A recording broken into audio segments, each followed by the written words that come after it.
calls for police reform as a nationwide conversation on race continues. Fox's Jackie Heinrich has more from New York.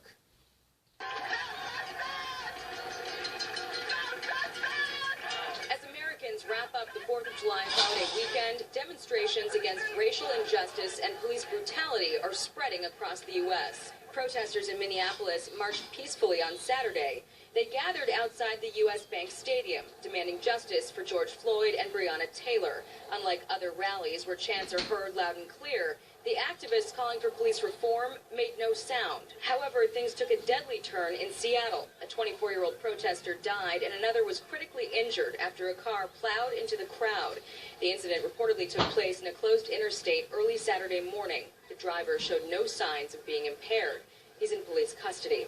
And in Portland, police declared a riot twice in 24 hours, ultimately using tear gas to disperse protesters burning American flags, shooting fireworks at the Justice Center and toward police, and throwing bricks and shining lasers at officers. We are doing disservice to peaceful, lawful protesters when we call these individual protesters. They're not. They're criminal thugs with an agenda.